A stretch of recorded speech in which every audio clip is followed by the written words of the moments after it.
Hello friends, कैसे हैं आप लोग। फ्रेंड्स, अभी हम लोग एक बहुत बड़े अभियान पे चल रहे हैं। पता है क्या? संस्कृत सीखो अभियान। इस अभियान का हमारा उद्देश्य है कि हम सभी जो है ना अच्छी तरह से संस्कृत लिख पढ़ और बोल सकें, क्योंकि हमारे भारतीय संस्कृति के जो परिचायक हैं, वेद पुराण उपनिषद सभी संस्कृत में है। तो क्यों ना हम खुद ही संस्कृत में इतने माहिर हो जाएं कि खुद ही हम उसको पढ़ के समझ सकें। ये तो बहुत अच्छी बात होगी ना। तो फ्रेंड्स, आज से हम लोग संस्कृत लिखना पढ़ना और बोलना सीखते हैं, ताकि जो हमारे मनीषियों ने हमारे लिए बहुत ही अधिक ज्ञान की बातें, धर्म की बातें, सदाचार की बातें जो हमारे लिए बताई हैं, हम उसको खुद पढ़ें, खुद समझें और खुद उस अनुसार अपना आचरण करें। तो फ्रेंड्स, रोज कम से कम 2 शब्द ही सही, लेकिन संस्कृत के याद करिए, क्योंकि संस्कृत देववाणी है। और अब तक आप देख ही रहे होंगे कि जितनी भी भाषाएं हम लोग सीख रहे हैं, उसमें संस्कृत के शब्द जो है निश्चित रूप से 30% 40% संस्कृत के शब्द रहते ही रहते हैं। तो इस कारण संस्कृत जो है ना उतनी कठिन नहीं है जितना हम सोच रहे हैं। हम आसानी से सीख सकते हैं। संस्कृत का महत्व को बताने की आवश्यकता नहीं है। अब हम लोग संस्कृत सीखो अभियान से जुड़ते हैं, क्योंकि कहा भी गया है, विना वेदम विना गीताम विना रामायणीं कथाम विना कविम कालिदासम भारतम नहीं भारतम भारतम नहीं भारतम। तो आइए हम छोटे छोटे सेंटेंस के माध्यम से एक दूसरे से जुड़ते हैं कि वार्तालाप में हम संस्कृत में इजीली कैसे बोल करके संस्कृत सीख पाएंगे और एक दूसरे के भावों और विचारों को समझ पाएंगे। तो फ्रेंड्स, इस चीज को हम लोग स्टेप बाय स्टेप सीखेंगे। अभी आप देख भी रहे होंगे बहुत सारे कंट्री जो ऑलरेडी विकसित हैं, डेवलप्ड हैं, उनकी भाषा जो है ना बहुत जगह पे सेकेंड लैंग्वेज संस्कृत है। तो जब उन लोग संस्कृत की महत्ता को जानते हुए संस्कृत सीख रहे हैं, सिखा रहे हैं देश के वासियों को, तो हम लोग क्यों पीछे हो? वो तो हमारी ही भाषा है जबकि। तो फ्रेंड्स, अब हम लोग जो है ना छोटे छोटे शब्द, छोटे छोटे वाक्य, इस सब के माध्यम से धीरे धीरे स्टेप बाय स्टेप संस्कृत जो है ना अच्छी तरह से सीखेंगे। ठीक है, चलिए शुरू करते हैं।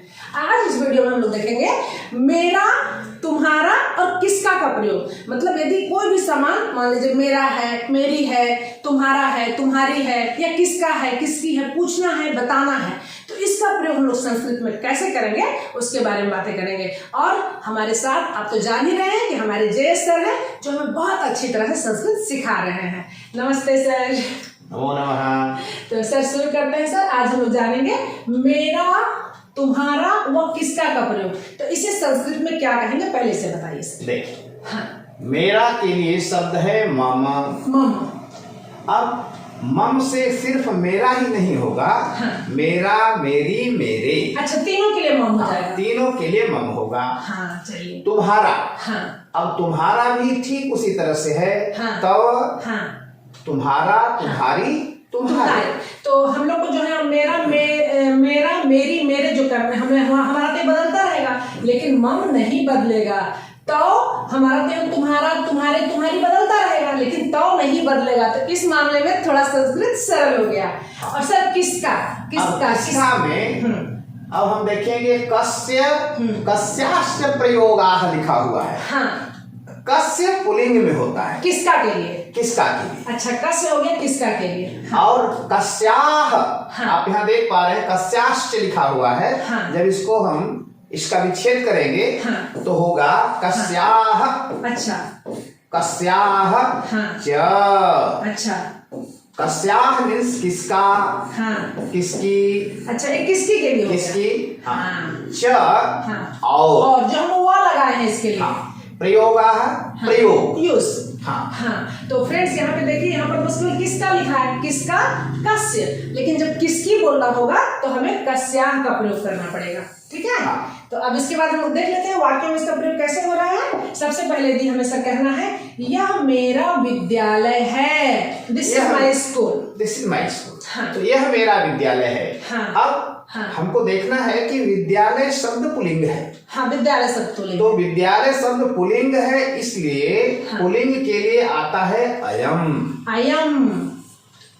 मेरा, मम। मम। अच्छा। विद्यालय के लिए है विद्यालयः। विद्यालयः। और है के लिए अस्ति। है के लिए अस्ति। अयम मम विद्यालयः अस्ति। हाँ, यह मेरा विद्यालय। तो फ्रेंड्स एक चीज और यहाँ पे हम लोग जान लेते हैं, हिंदी में लिंग दो ही प्रकार के होते हैं, पुल्लिंग और स्त्रीलिंग। मतलब दुनिया में जितनी भी चीजें हैं या तो पुल्लिंग है या तो स्त्रीलिंग है, या तो पुरुष जाति की है या स्त्री जाति की है। लेकिन संस्कृत में लिंग 3 प्रकार के होते हैं, पुल्लिंग, स्त्रीलिंग, नपुंसकलिंग। मतलब दुनिया में जितनी भी चीजें हैं या तो पुरुष जाति की है या स्त्री जाति की है, और जो पुरुष और स्त्री जाति में जिसको नहीं रखा गया है उसको नपुंसक लिंग में रखा गया है। ठीक है, तो यहाँ पे जो विद्यालय है ये पुल्लिंग में है, पुरुष जाति में। ठीक है, तो ये पुरुष जाति में जो है ना पुल्लिंग जो है वो हिंदी में भी है और संस्कृत में भी है। तो इसी कारण से जैसे यह मेरा विद्यालय यहाँ बोला जा रहा है, पुल्लिंग है इसीलिए मेरा विद्यालय। यदि मान लीजिए विद्यालय की जगह पे रहता कलम है तो फिर क्या बोलते, यह मेरी कलम है, यहीं पे ये चेंज हो जाता। हम लोग आगे जो है स्त्रीलिंग के बारे में भी जानेंगे। ठीक है, तो अयम मम यहाँ पर जो है ना अयम शब्द घोतक करता है कि पुल्लिंग है। ठीक है, हमारा यहाँ मेरा शब्द बताता है कि पुल्लिंग है। मेरा से पता चल रहा है कि विद्यालय पुल्लिंग है, और यहाँ अयम से पता चल रहा है कि विद्यालय पुल्लिंग है। ऐसे ही है ना सर? बिल्कुल। तो फ्रेंड्स मजा आ रहा है ना? अस्ति मतलब है। अयम मम विद्यालय अस्ति। कितना आसान है देखिए। चलिए अब हम लोग इसके बाद क्या है ना दूसरा देखते हैं एग्जाम्पल। सर यदि हमें कहना है यह मेरी घड़ी है, अब स्त्रीलिंग की बारी है। देखिए यह मेरी घड़ी है। हाँ। घड़ी के लिए शब्द जो है हाँ घटिका आता है, क्योंकि घड़ी हाँ। स्त्रीलिंग है। हाँ तो घड़ी से ही पता चलेगा कि यह के स्थान पर हमको यूज क्या करना है। हाँ। यहाँ हमने अयम किया है। हाँ। यहाँ हम करेंगे इयम। इयम। देखिए फ्रेंड्स इयम लिखा हुआ है, ई या के ऊपर डॉट, इयम। तो ये क्या हो गया, ये स्त्रीलिंग के लिए हो गया। ये जो हो गया ये स्त्रीलिंग के लिए हो गया, क्योंकि जो घड़ी होती है ना वो स्त्रीलिंग है। हमारी हिंदी में भी है मेरी घड़ी, तुम्हारी घड़ी, उसकी घड़ी। तो यहाँ पे भी देखते हैं मेरी घड़ी, मतलब घड़ी स्त्रीलिंग है। तो यहाँ मेरी से पता चलता है, मेरी से पता चलता है कि घड़ी स्त्रीलिंग है। लेकिन मम को क्या करें, मम तो मेरा मेरी सबके लिए है, फिर किससे पता चलेगा, तो इयम से पता चलेगा। ऐसा ही है ना सर? इयम से पता चलेगा कि घड़ी स्त्रीलिंग है, आयम से पता चलेगा कि कोई भी चीज पुल्लिंग है। आयम इयम। इयम मम घटिका अस्ति, यह मेरी घड़ी है। इयम मम घटिका अस्ति, यह मेरी घड़ी है। ठीक है फ्रेंड्स, चलिए और भी। यह मेरी चाबी है। हाँ, यह तुम्हारी चाबी है। यह मेरी का एग्जाम हम लोग देख लिए सर, अब तुम्हारा तुम्हारी का देखते हैं। ठीक है, यह तुम्हारी चाबी है। यह तुम्हारी चाबी है। हाँ। अब चाबी भी हाँ। स्त्रीलिंग है, स्त्रीलिंग है, इसलिए फिर यहाँ यम आएगा, फिर यम आ जाएगा। लेकिन हाँ। तुम्हारी के लिए हाँ। तब अभी हम लोगों ने देखा ना तुम्हारा, तुम्हारे, तुम्हारी, इसके लिए तव रहेगा।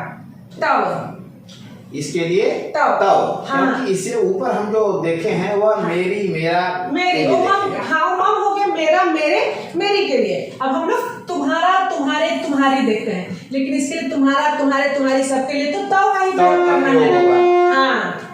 तो यह मतलब कुंचिका अस्ति। कुंचिका मीन्स चाबी। चाबी। हाँ, कुंजी तो बोलते हैं हिंदी में भी ना, कुंजी बोलते हैं। तो कुंचिका, कुंचिका मतलब चाबी। इयम तव कुंचिका अस्ति, यह तुम्हारी चाबी है। हाँ। अगला देखते हैं, यदि हमें कहना है यह तुम्हारा थैला है। अभी तो मेरा देख लिए, अब तुम्हारा से देखते हैं। ठीक है ना? और थैला जो है वो क्या है, पुल्लिंग है। तुम्हारा थैला, तुम्हारा थैला। बैग के बारे में बताया, बैग पुल्लिंग है। ठीक है ना? यह तुम्हारा थैला है। तो सर इसे संस्कृत में कैसे कहेंगे?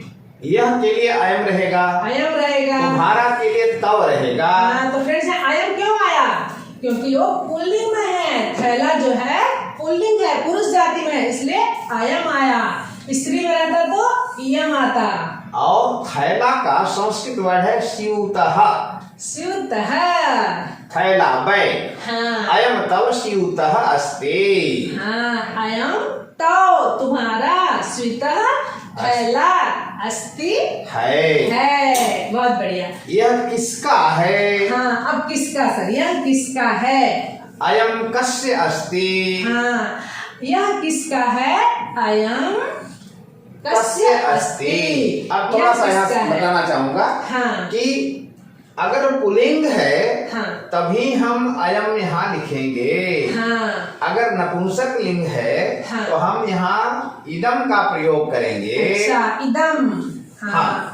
यही सब चीज तो हमें जानना है सर। और अगर स्त्रीलिंग है तो हम इयम का प्रयोग करेंगे, जैसा कि पहले हम देख चुके हैं। हाँ, इयम जो है तो फ्रेंड्स अयम जो है वो पुल्लिंग के लिए हम लोग जान गए, इयम जो है स्त्रीलिंग के लिए ये भी हम लोग जान गए, और इदम जो है वो नपुंसक लिंग के लिए हो जाएगा। ठीक है, नपुंसक लिंग मतलब जो स्त्री जाति और पुरुष जाति दोनों में नहीं है, तो अभी हम लोग इसका भी प्रयोग देखेंगे फ्रेंड्स। ठीक है, चलिए। यह पुस्तक किसकी है? हाँ, तो पुस्तक तो सर नपुंसक लिंग है। हिंदी में जो है फ्रेंड्स स्त्रीलिंग है। यह पुस्तक किसकी है, ठीक है ना, पुस्तक किसकी है स्त्रीलिंग है, लेकिन संस्कृत में यह नपुंसक लिंग में है।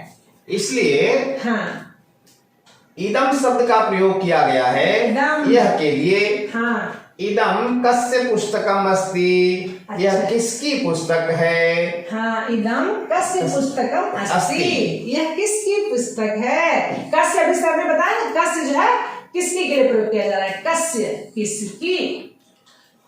यह किसकी पुस्तक है? हाँ, वह मेरा घर है। हाँ, अगला सेंटेंस है वह मेरा घर है। तो फ्रेंड्स अभी तक हम लोग यह का प्रयोग देख रहे थे, ठीक है ना, दिस का प्रयोग देख रहे थे जो पास में है दिस।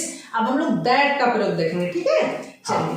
तो अभी तक हाँ। अयम, हाँ। इयम और इदम हाँ। हम तीनों का हाँ, प्रयोग देख लिए हैं। अब देखेंगे हम तत्, हाँ। सह, हाँ। सा। हाँ, तो फ्रेंड्स एक चीज और देख लीजिए, अभी हम लोगों ने क्या क्या जाना, एक अयम जाना, ठीक है ना, एक इयम, इदम जाना, और एक जाना इयम। इयम। अयम किसके लिए था? पुल्लिंग के लिए। पुल्लिंग के लिए था। इयम किसके लिए था? स्त्रीलिंग के लिए। स्त्रीलिंग के लिए था। और इदम किसके लिए? नपुंसक लिंग के लिए। हाँ, नपुंसक लिंग के लिए। तो हमें इस चीज को जानना है। हम लोग जो है ना मेरा, मेरी, इस सब से काम चला लेते हैं, क्योंकि बस उसमें दो ही है, पुल्लिंग है या स्त्रीलिंग है, लेकिन यहाँ पे दो नहीं है, साथ ही साथ में तीन है। और एक चीज और, यहाँ पे मम के लिए मेरा, मेरी, मेरे सबके लिए मम है, तो मम से पता नहीं चलेगा, तो बस इसी से पता चलेगा, अदम, इदम, इयम, है ना सर। चलिए, अब ये तो हमारा क्लियर हो गया था फ्रेंड्स। तो सर कुछ वर्क दिया जाए क्या, हमारे फ्रेंड्स कितना समझ पा रहे हैं? यदि मान लीजिए सर हमें कहना है कि मेरा घर, ठीक है ना, मेरा घर विशाखापट्टनम में है, इसे कैसे कहेंगे? तो पहले घर को सिर्फ कौन सा लिंग में रहेगा?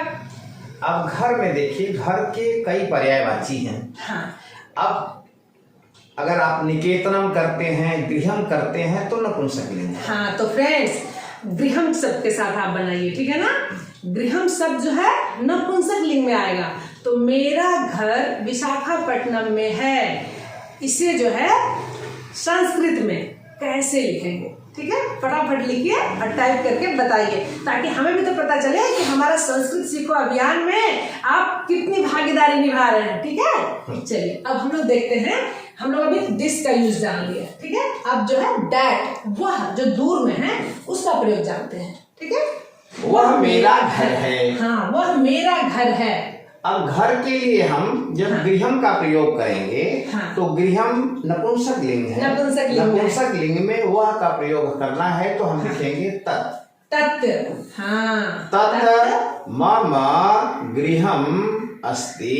हाँ, तत् मम गृहम अस्ति। वह मेरा घर है। हाँ, तो हमें तत् जानना है, किसके लिए है ये है नपुंसक लिंग। नपुंसक लिंग के लिए है।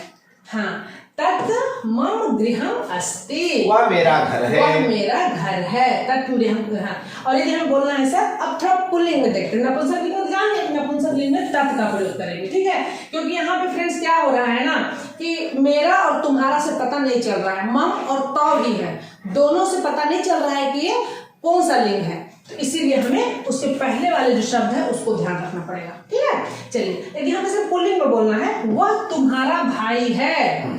अब देखिए, पुल्लिंग में वह के लिए शब्द आता है सह। हाँ, सह जो रहेगा वो पुल्लिंग के लिए हो जाएगा, है ना सर। सह हाँ। तुम्हारा के लिए तव हाँ भ्राता अस्ति भाई के लिए हाँ। भ्राता अच्छा। सह तव भ्राता अस्ति वह तुम्हारा भाई है हाँ सह तव भ्राता अस्ति वह तुम्हारा भाई है। ठीक है फ्रेंड्स, तो तुम्हारा भाई के लिए एक तरह से देख लीजिए तो सह तव भ्राता, ये आ गया ना, सह तव भ्राता वह तुम्हारा भाई अस्ति मतलब है। हाँ, तो फिर इसके बाद स्त्रीलिंग के लिए भी देखेंगे फ्रेंड्स। ठीक है, यदि स्त्रीलिंग रहेगा ना तो सह चेंज हो जाएगा। यदि हमें कहना है सर वह किसकी बहन है, यहाँ देखिए स्त्रीलिंग आ गया, वह किसकी बहन है। हाँ। अब वह के लिए हाँ। स्त्रीलिंग में आता है सा। हाँ तो देखिए फ्रेंड्स, हमें 3 चीज को दिमाग में एकदम बिठा लेना है। सा किसके लिए आता है, सा स्त्रीलिंग के लिए आता है। ठीक है ना, तत् नपुंसक लिंग के लिए, स पुल्लिंग के लिए, सा स्त्रीलिंग के लिए। हमें याद ऐसे करना चाहिए सर, सा तत्, सह सा तत्। हाँ चलिए, अब सर यदि हमें कहना है वह किसकी बहन है, क्वेश्चन मार्क। हाँ वह किसकी बहन है। देखिए अब यहाँ थोड़ा दिमाग लगाना पड़ेगा, हाँ क्योंकि बहन शब्द स्त्रीलिंग है। हाँ लेकिन वह बहन किसकी है, हाँ। जिसकी भी बहन होगी हाँ। वह पुल्लिंग भी हो सकता है स्त्रीलिंग भी है। हाँ, वो लड़का भी हो सकता है, लड़की भी हो सकती है। हाँ इसलिए हाँ। सा कस्य भगिनी अस्ति। हाँ, मतलब वह किसकी बहन है, तो यहाँ कस्य का मतलब हो गया कि वो मेल जो है के ना लिए। मेल मेंबर है। मेल मेंबर हाँ, है। ये जो है वो मेल मेंबर है। हाँ, और कस्या रहेगा तो फीमेल मेंबर है तब हम कहेंगे सा कस्याह भगिनी अस्ति। हाँ, मतलब ये जो है वो फीमेल मेंबर है। आप अच्छी आर्टिस्ट हैं मैडम। पता चल जाएगा ना सर, फीमेल मेंबर है। बहुत। तो हाँ। सा कस्य भगिनी अस्ति, सा कस्याह भगिनी अस्ति। हाँ, तो यहाँ पे फ्रेंड्स जो किसकी जो वर्ड है ये तो बहन के लिए आया है, लेकिन किसकी में लड़का भी हो सकता है, लड़की भी हो सकती है। यदि किसकी में लड़का है तो कस्य रहेगा, और लड़की है तो कस्याह। ठीक है ना, सा कस्य भगिनी अस्ति, सा कस्याह भगिनी अस्ति। तो फ्रेंड्स बहुत छोटा ही लेसन है, लेकिन उम्मीद है फ्रेंड्स कि आप अच्छी तरह से समझ गए होंगे। हमारे जयेश सर खैर इस तरह से है ही है फ्रेंड्स, कि जो भी चीज़ चाहते हैं ना अच्छी तरह से हमारे दिमाग में बिठा देते हैं, ताकि हम दोबारा कभी भूल ना पाए।